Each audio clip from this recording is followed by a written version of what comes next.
باران رحمت، آج نیوز کی سیری ٹرانسمیشن اس وقت جاری ہے اور یہ وقت بہت اہم ہوتا ہے. کچھ پرابلم ہیپاٹائٹس سی کے مریضوں. بسم اللہ الرحمن الرحیم. آپ درست فرماتے ہیں کہ یہ وقت جو ہے بڑا قیمتی ہوتا ہے اور اس میں دعائیں قبول ہوتی ہیں. سحری کا دسترخوان ہو یا افطار کا دسترخوان ہو تو اس پہ دعائیں واقعی قبول ہوتی ہیں. تو ہم دعا کریں گے تمام بیماروں کے لیے، اللہ تعالیٰ تمام کو صحت کاملہ عاجلہ عطا فرمائے. آمین. جو ہیپاٹائٹس بی یا سی جن کو ہو گیا ہے تو پہلے تو وہ بکری کا دودھ استعمال کریں. اچھا. کم از کم 1 گلاس نہ وہ ہاف کر کے پی لیں. بکری کا دودھ ان کے لیے فائدہ مند ہے.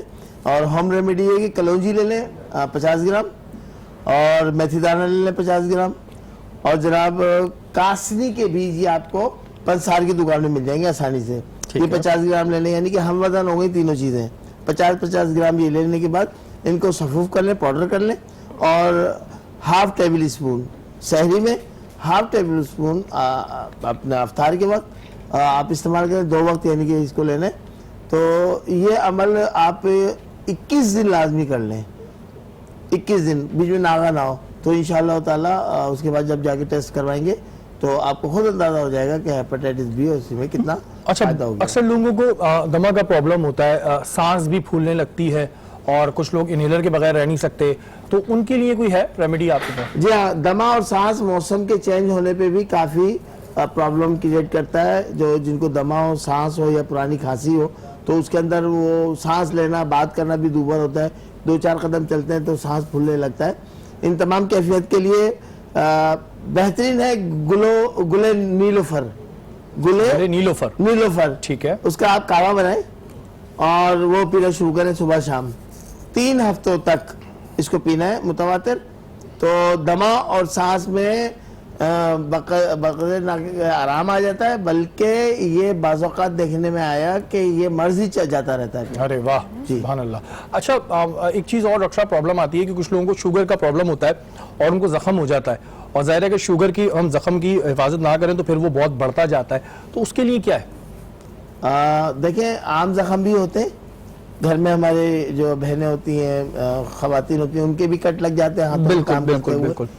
بچوں کو بھی چوٹیں لگ جاتی ہیں، اس سے گہرے زخم بن جاتے ہیں. اور خاص کر شوگر پیشنٹ کے لیے، کیونکہ ان کے زخم بھر نہیں پاتے ہیں تو وہ بڑے پریشان کا عالم ہوتا ہے اس وقت کہ اعضا بھی کاٹنے پڑ جاتے ہیں ڈاکٹر حضرات کو. بالکل، اتنا بڑھ جاتا ہے زخم. تو بہت اچھی ہوم ریمیڈی ہے. لونگ لے لیجئے 25 گرام لونگ لے لیں اور ہلدی لے لیں 25 گرام اور تقریباً 100 گرام کے قریب آپ ویسلین لے لیں. اور ان دونوں کو یعنی کہ لونگ کو اور ہلدی کو، ان کو دونوں کو آپس میں مکس کر لیں اور ویسلین میں ملا لیں. ٹھیک ہے، تو ایک پیسٹ بن جائے گا. ایک پیسٹ سا بن جائے گا، ایک مرہم سا بن جائے گا، آئنٹمنٹ بن جائے گا. آپ اس کو لگانا شروع کریں. انشاءاللہ اگر گہرے سے گہرا زخم، اور شوگر پیشنٹ کے لیے جو زخم ہمارے دیکھنے میں مشاہدے میں آئے تو وہ بھرنا شروع ہو جاتے ہیں اور نئی اسکن آنی شروع ہو جاتی ہے. چلے، جس چیز کے ساتھ یہ مسئلہ ہو تو اس کو ضرور استعمال کریں. اللہ تعالیٰ آپ کو صحت کاملہ عطا فرمائے. اچھا فرح، میری فرح سے میں بتا دوں کہ میری آج پہلی ملاقات ہے. وی نو ایچ ادر بٹ ملاقات فرسٹ ٹائم ہے. لیکن فرح کے جتنے بھی دوست ہیں اور فرح کے جاننے والے جو میرے بھی دوست ہیں وہ یہ بتاتے ہیں کہ فرح کا اخلاق بہت اچھا ہے. نو ڈاؤٹ، میں نے ان کے اخلاق کی بڑی تعریفیں سنی. فرح کیسے، مطلب کس طرح اتنا اپنے آپ کو ایک بندہ کول رکھ سکتا ہے؟ کیونکہ ظاہر ایک انون بندہ اگر آپ کے اخلاق کی تعریف کر رہا ہے اٹس مین کہ آپ کے اخلاق ہے. کیسے اس کو آپ اتنا اچھا رکھ پاتی ہیں جو آپ کام بھی بڑا ٹیڑھا جسے کہیں گے ہم، ٹیڑھے سے مراد مطلب کرائم شو کو ہم اپنی لینگویج میں کہتے ہیں ٹیڑھا کرتی ہیں، پھر پورے دن لوگوں کو بھی فیس کرنا، کس طرح اوورکم کرتی ہیں؟ سب سے پہلے تو جن بھی لوگوں نے میری تعریف کی مجھے خوشی ہو رہی ہے ان کا شکریہ ادا کرنا چاہوں گی، کیونکہ میں یہی کہہ رہی تھی کہ اگر آپ کے پیچھے کوئی تعریف کر رہا ہے تو پھر اس کی ویلیو کرنی چاہیے. دوسرا یہ کہ پیشنس میں نے وقت کے ساتھ سیکھا ہے. ایک وقت ہوتا تھا جب میں بھی بہت شدید غصہ کرتی تھی، لیکن وقت کے ساتھ ساتھ میں نے سیکھا کہ یہ سب کرنے سے آپ اپنے اندر نیگیٹو انرجیز لے کے آ رہے ہوتے ہیں اور یہ نیگیٹو انرجی پھر آپ کسی اور میں ٹرانسفر کر رہے ہوتے ہیں. تو میں نے زندگی میں ایک چیز سیکھی، معافی مانگنا اور معاف کر دینا. تو میری زندگی اتنی آسان ہو گئی کہ اگر مجھے لگ رہا ہے کہ میں نے آپ کے ساتھ کچھ غلط کر دیا، کچھ زیادتی کر دی، تو میں بالکل شرم محسوس نہیں کروں گی، آپ سے آ کے معافی مانگ لوں گی. اور اگر مجھے یہ لگا کہ انہوں نے میرے ساتھ کچھ غلط کر دیا تو میں فوری طور پہ معاف کر دوں گی. تو اچھا، آپ نے جسے بتایا کہ شروع میں آپ کا غصہ بہت تیز تھا، عموماً ہوتا یہ ہے کہ جب ہمارا غصہ تیز ہوتا ہے وہ اور بڑھتا ہے، جیسے جیسے ہماری ایج بڑھتی ہے ہمارے اندر غصہ بڑھنے لگتا ہے. کہتے ہیں نا بچے کو بچپن میں غصے سے روک دو. آپ کیسے اس چیز کو آپ نے اپنے نفس پہ میں کہتا ہوں قابو پا لیا کہ جو غصہ آپ کے اندر اس طرح کا تھا وہ آپ نے ختم کر دیا؟ اچھا، جب غصہ مجھے آتا بھی تھا شدید تو وہ میں کسی اور پہ غصہ اتارتی نہیں تھی، وہ غصہ میرے اندر ہی ہوتا تھا. میں کاپی پینسل پکڑ کے بعض اوقات لکھ لیتی تھی چیزیں. ابھی بھی میں غصہ کرتی ہوں، چھوٹے بہن بھائیوں کو ڈانٹ بھی دیتی ہوں، دوست بھی ڈانٹ کھاتے ہیں مجھ سے دوست بھی ڈانٹ کھاتے ہیں مجھ سے، لیکن بہت کنٹرول کر لیا. یہ بہت صابر ہے تو بہت زیادہ. ہاں، تو وہ زندگی بھی آپ کو بہت سے تجربات ایسے آپ کی زندگی میں آتے ہیں جن سے آپ لوگ سیکھ لیتے ہیں، اور میری کوشش یہ ہوتی ہے کہ آپ اچھا سبق سیکھیں اور اپنے آپ کو ایک بہتر انسان بنائیں. کیونکہ دیکھیں، آپ کو شکل و صورت اور جو آپ کو ایک رتبہ ملا ہوتا ہے یا شہرت یا دولت ملتی ہے وہ اللہ میاں کی بہت بڑی دین ہے. اس پہ آپ کو اللہ کا شکر ادا کرنا چاہیے. جو آپ کی شخصیت ہے اس کو آپ بہتر کر سکتے ہیں، وہ آپ کے پاس مارجن موجود ہے. تو میرا خیال ہے ہر انسان اگر اس پہ کام کرے تو یہ سیکھ سکتا ہے. کوئی راکٹ سائنس نہیں ہے، بہت آسان طریقہ ہے. بالکل جی، یہ والی بات تو صحیح ہے کہ اگر آپ کی خوبصورتی میں کمی ہو تو اگر آپ کا اخلاق اچھا ہو تو اس کو پورا کر دے گا، لیکن اگر آپ کا اخلاق خراب ہے تو وہ آپ کی خوبصورتی آپ کو پورا نہیں کر سکتی. یہ چیز جو میں نے شروع میں کی تھی یہ ان کے پوائنٹ سے پوری ہو رہی ہے. مجھے بتائیں کہ کیونکہ آپ کی اگر ہم بات کریں تو آپ کا غصہ نارملی تیز ہے جو ہم لوگوں نے اب تک اپنے سرکل میں دیکھا ہے. آپ کس طرح اس چیز کو سمجھتی ہیں کہ اگر ہمیں کوئی سامنے والا مس بیہیو بھی کر رہا ہے تو ہم اس کے ساتھ کیسے حسن اخلاق آ سکتے ہیں؟ آپ کے نزدیک کس طرح کریں گے؟ دیکھیں، اول تو میں ہنستی رہتی ہوں، آپ سب کو پتہ ہے کہ میں جب کہیں ہم سب فرینڈز ہوتے ہیں تو بڑا اچھا موڈ رہتا ہے میرا، لیکن جب بہت برا ہو جائے، کوئی ایک چیز بری لگ جائے تو پھر مجھ سے برا کوئی بھی نہیں ہوتا، یہ آپ سب لوگوں کو پتہ ہے. اور رہی بات یہ، جیسے کیا سوال کیا ابھی آپ نے؟ کہ حسن اخلاق کے حوالے سے کس طرح آپ سمجھتی ہیں کہ جی اپنا اخلاق ہم دوسروں سے اچھا رکھ سکتے ہیں؟ کیسے؟ اچھے سے بات چیت کرنا ہی بہت بڑی بات ہے. آپ کسی سے اچھے سے بات کر لیں، اچھے سے پیش آ جائیں، تو وہی بات جو ابھی اس سے پہلے ہم نے ڈسکس کی تھی کہ آپ کی پیٹھ پیچھے آپ کی تعریف ہونا زیادہ ویلیوبل ہے بجائے اس کے کہ وہ آپ کے سامنے کہیں کہ یہ بہت اچھی ہے. کیونکہ ہماری جو فیلڈ ہے نا اس میں آپ 2 منٹ اٹھ کے آپ جائیں، آپ کیا ہیں وہ پھر آپ کے بارے میں پیچھے سے پتہ چل جائے گا کہ آپ کے بارے میں لوگ کیا رائے رکھتے ہیں. لائف میں اچھا اخلاق دکھانے کا فائدہ ہوا ہے؟ ہاں، بہت فائدہ ہوا ہے. فائدے ہوتے ہیں فائدے. چلیں جی، یہ چیز تو پروو ہو رہی ہے کہ لوگ کہتے ہیں نا جی میں نے اچھا اخلاق دکھایا تو وہ میرے گلے ہی پڑ گیا. ایسا نہیں ہے، آپ اپنا اچھا اخلاق رکھیں، حسن اخلاق سے پیش آئیں. ٹھیک ہے، معاشرہ چینج ہو رہا ہے، چیزیں چینج ہو رہی ہیں، ہمارے یہاں سسٹم چینج ہو رہا ہے، بٹ آپ نے اپنا اخلاق اچھا رکھنا تو آپ زندگی میں ضرور کامیاب ہوں گے. مفتی صاحب، بہت سارے سوالات ہیں آپ کے لیے جو ہمارے ناظرین بھی جاننا چاہتے ہیں.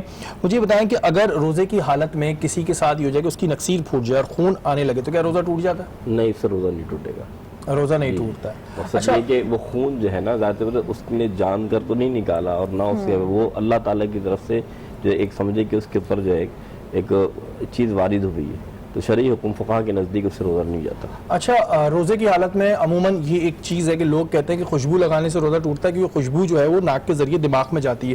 تو ایسا ہے کہ خوشبو لگانے سے روزہ ٹوٹ جاتا ہے؟ خوشبو لگانے سے روزہ نہیں ٹوٹتا. یہ کہہ لیں کہ اگر لوگوں نے یہ بات کہی تو فقہ کے نزدیک ایسا کوئی نہیں کہ خوشبو اللہ کے رسول کی سنت ہے لگانا، چاہے روزے میں ہو یا روزے کے بغیر ہو. روزے میں ہے تو روزہ نہیں ٹوٹے گا کیونکہ سنت ہے. اچھا، نکسیر کا آپ نے کہا تو کچھ لوگوں کے نا یہ گمز میں مسوڑوں سے بھی بلیڈنگ خون ہوتا ہے، بالکل وہ حلق میں چلے جاتا ہے. کیا ہوتا ہے اگر حلق کے اندر چلا گیا اور اتنا مقدار میں گیا کہ جتنا تھوک اور خون کی جیسے خون کی جو ملاوٹ ہے وہ زیادہ ہو گئی، تھوک پر غالب آ گئی تو پھر روزہ ٹوٹ جائے گا. اور حلق کے اندر جائے گا تو روزہ ٹوٹ جائے گا. لیکن اگر تھوک کی ملاوٹ نہیں، تھوک زیادہ ہوا یعنی کہ پانی اور خون کی جو مقدار وہ کم ہوئی تو پھر روزہ نہیں ٹوٹے گا. اچھا، آنکھوں میں ڈراپس ڈالنے کا لوگ کہتے ہیں کہ جی ہم آنکھوں میں ڈراپس ڈال سکتے ہیں نہیں ڈال سکتے؟ آنکھوں میں ڈراپس سے مراد کہ اگر آپ ارکے گلاب کہہ رہے ہیں تو ٹھیک ہے، یا آنکھوں میں جو آنکھوں کی دوائی ہوتی ہے ٹھیک ہے ڈال سکتے ہیں، لیکن کان میں اور ناک کے میں نہ ڈالی جائے. لیکن ارکے گلاب کے علاوہ جو ہے نا جو فقہ نے جو ابھی فرمایا کہ کوئی ایسا ڈراپ نہ ڈالا جائے کہ وہ حلق کے اندر ہے. لیکن جدید فقہ کہتی ہے کہ آنکھ کے ذریعے جو ہے نا کوئی بھی شے وہ حلق میں ڈائریکٹ نہیں جاتی، کان کے ذریعے یا ناک کے ذریعے آتی، اس لیے فقہ نے اس کی بھی اجازت دی. فرح، آپ بھی کوئی کوشچن پوچھنا چاہ رہی تھی؟ بالکل، میں مفتی صاحب سے یہ سوال کرنا چاہوں گی کہ بعض اوقات ہم کسی بھی شخص کو دیکھتے ہیں، ہم اس کی ظاہری وضاحت یا اس کے متعلق خود ہی سے رائے قائم کر لیتے ہیں اور بعض اوقات تو بہت سخت الفاظ بھی استعمال کر لیتے ہیں کہ یہ تو جہنمی ہے، یہ تو گنہگار ہے. کیا شریعت اس متعلق کیا کہتی ہے؟ بسم اللہ الرحمن الرحیم. آپ نے بڑا اچھا سوال کیا بہن. بات اتنی سی ہے کہ جنت اور دوزخ بھیجنا یہ تو اللہ تعالیٰ کے اوپر ہے کہ اللہ جس کو چاہے جنت میں بھیج دے اور جس کو چاہے دوزخ میں بھیج دے. بے شک. حضور صلی اللہ علیہ وسلم فرماتے ہیں کہ تم میں سے کئی ایسے لوگ تھے جو جہنم کے قریب تھے, میں نے انہیں پکڑ کر جنت کے قریب کیا.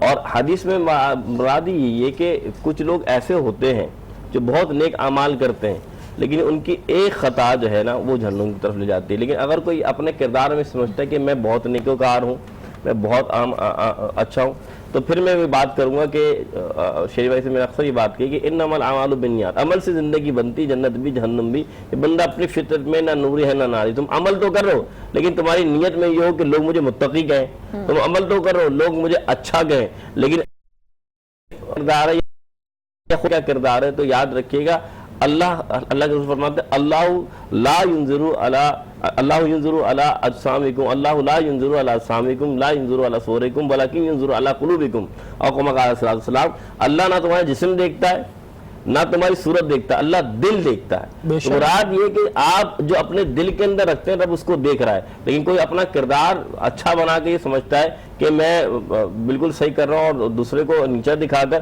تو یاد رکھیے گا کہ کوئی اپنے کردار کی وجہ سے جنت میں جائے گا, یہ رب کی رحمت کی وجہ سے بندہ جنت میں جائے گا, دوزخ میں جائے گا. پھر آخری بات میں یہ اخلاق کا موضوع ہے.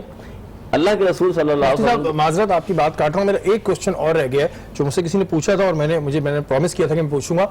اکثر لوگ کے اندر دھواں چلے جاتا ہے, یا تو پولوشن کا کہہ لیں یا کوئی اور, تو اگر ہمارے اندر دھواں چلے جائے تو کیا روزہ ٹوٹ جاتا ہے؟ اچھا سوال کیا آپ نے. دیکھیں ایسا دھواں جو عادتاً آپ لے نہیں, مثال اگر رتی ہے یا سگریٹ ہے آپ اس کو دھواں لے رہے ہیں تو ظاہر سی بات ہے آپ عمدن لے رہے ہیں, قصدن تو نہیں لے رہے. لیکن قصدن جیسے گرد و غبار آپ کے حلق میں چلا گیا یا آپ راستے سے گزر رہے کہ راستے سے ٹریفک کا دھواں آ گیا تو اس سے روزہ نہیں ٹوٹتا. بالکل. اب میں اس بات کو کنٹینیو کرنا چاہتا ہوں.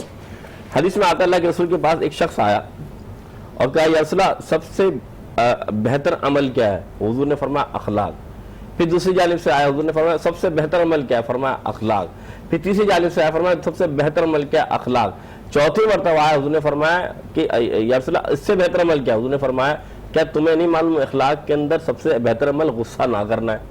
معلوم یہ چلا کہ اخلاق کا جو دائرہ کر رہے ہیں, آپ کسی شخص کو اگر پہچاننا ہو تو آپ اسے غصے میں دیکھ لیں, آپ کو پتہ لگ جائے گا کہ وہ بندہ کس فطرت کا مالک ہے. اچھا مفتی صاحب ادھر ایک اختلاف یہ آتا ہے کہ میرا غصہ بہت تیز ہے, میرا دل صاف ہے. عموماً ہم غصے میں, میری دادی تھی ان کا بہت تیز تھا, لیکن یہ بات کیوں کہتے ہیں کہ اگر دیکھنا ہے غصے میں دیکھو, کیونکہ اگر میں غصے میں اس وقت بڑبڑ کر رہا ہوں پر میرے دل میں نہیں ہے تو اس کا مطلب یہ تھوڑی ہے کہ میں جو ہوں میں برا ہوں. تو یہ بات کیوں کہی گئی کہ جس کو دیکھنا اس کو غصے کی حالت میں دیکھیں؟ مراد یہ نہیں ہے, نہیں یہ بات نہیں ہے کہ آپ غصے کی حالت میں دیکھ لو. مراد یہ کہ اصل بات تو یہ کہ ابھی جو انہوں نے حدیث بیان کی نہیں, پہلوان تو وہی ہے کہ اپنے غصے میں قابو پائے. لیکن اس سے مراد یہ نہیں کہ ہم اس شخص کو بہت برا کہتے ہیں, لیکن کچھ چیزیں واضح ہوتی ہیں کہ یار عام کہتے ہیں کہ یار یہ نعوذ باللہ یہ تو بن رہا تھا ایسا لگتا ہے. لیکن کچھ لوگ ایسے نیچرل بھی ہوتے ہیں جنہیں غصہ آتا ہے لیکن دل میں ان کی برائی نہیں ہوتی. میں اس کی وضاحت کر دوں, دل میں برائی نہیں ہوتی تو وہ ایک معاملہ لوگوں کو عیاں ہو جاتا ہے کہ یار یہ ٹھیک ہے. پھر میں حدیث رکھتا ہوں, وہ فرماتے ہیں ایک شخص وہ ہے جس کو غصہ جلدی آتا ہے اور دیر سے جاتا ہے, ایک شخص وہ ہے جو جس کو غصہ دیر سے آتا ہے اور دیر سے جاتا ہے, اور ایک شخص وہ ہے جس کو غصہ دیر سے آتا ہے اور جلدی چلا آتا ہے. تو سب سے آخر والا بندہ بہتر ہے, یعنی غصہ دیر سے آئے اور جلدی چلا جائے. تو ایسے لوگ بھی ہوتے ہیں جس کو فوراً آئے فوراً چلے مطلب احساس ہو جائے کہ ہم نے کیا کہہ دیا. تو میں مراد یہ بتا رہا ہوں کیٹیگری کہ بھائی بہت سے لوگ سمجھ جاتے ہیں کہ یار یہ ٹھیک ہے, یہ اوپر سے غصہ کرے یہ تھوڑی بار صحیح ہو جائے گا. لیکن اب آپ دیکھیں کچھ لوگ غصے میں ایسے بھی حالات ہو جاتے ہیں کہ وہ جب انہیں غصہ آتا ہی نہیں, لیکن آتا ہے تو اتنا دیر کا آتا ہے کہ وہ بولتے ہیں یار اس نے تو خامہ خلی کے ہم پہ کچھ نہ کچھ گزار دی, بات ہی ختم. اس لیے فرمایا گیا کہ غصہ آ جائے, لیکن کچھ لوگوں کو سمجھ آتا ہے کہ یہ جلدی نکل جائیں گے, یہ بندہ برا نہیں. اچھا آپ کوئی کوشچن کرنا چاہ رہی تھی؟ ہاں میں یہی بات کر رہی تھی کہ مجھے غصہ آتا ہے لیکن بہت جلدی وہ ختم بھی ہو جاتا ہے. تو سب سے بہتر وہ لوگ ہیں. اچھا کچھ لوگ ایسے بھی ہیں جو میں نے دیکھے ہیں, آپ لوگوں کے بھی پالا پڑا ہوگا ایسے لوگوں سے جو 5 ٹائم آپ کو جائے نماز پہ ملیں گے لیکن ان کے اخلاق سے دوسرا بندہ کبھی بھی خوش نہیں ہے. جی جی مطلب ان کی نیچر ایسی ہے, ایگریسو لوگ ہیں. مطلب وہ ایک تو ایک چیز تو ہے, میں اس کی بہت مقصد کے وقت بڑا قلیل میں اس میں بتاتا ہوں آپ کو کہ آپ نے جو سوال کیا نا بہن, یہ بات یہ کہ انسان اگر یہ سوچتا ہے کہ میں 5 وقت کا نمازی ہوں,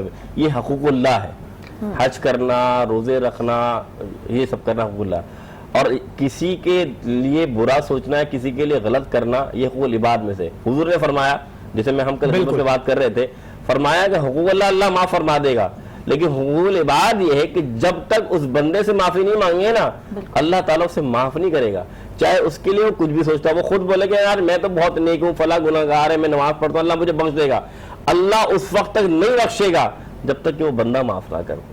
تو اگر یہ یاد رکھیے، اگر کوئی یہ کرتا بھی ہے نا بہن کہ وہ سوچتا ہے میں اپنی عبادت پہ فخر کر لوں، میں نمازی ہوں، لیکن یاد رکھے کسی بھی گناہ گار سے گناہ گار مسلمان کا دل دکھایا ہوگا، جب تک کہ اسے معافی نہیں مانگے گا اللہ تعالیٰ معاف نہیں فرمائے۔ اچھا مفتی صاحب جلدی سے مجھے بتائیے گا کہ اپنے نوکروں کے ساتھ کیسا اخلاق رکھنا چاہیے، کیونکہ بہت سے لوگ کہتے ہیں کہ اگر نوکروں کو زیادہ کر دیتے ہیں تو پھر وہ ہم سے زیادہ اوپر سے آنے لگتے ہیں۔ جلدی اس میں عفو درگزر کے بارے میں رسول اللہ کی حدیث ہے کہ جب تم اپنے کسی غلام کو ساتھ پیش آؤ تو سب سے پہلے اس کو اس طرح لیجیے کہ قرآن نے فرمایا ہے وَالْعَافِينَ عَنِ النَّاسِ وَاللَّهُ يُحِبُّ الْمُحْسِنِينَ، کہ جو اللہ تعالیٰ کے جو برگزیدہ بندے ہیں نا وہ کیا کرتے ہیں، وہ غصے کو پی جاتے ہیں اور اللہ محسنوں کے قریب ہے۔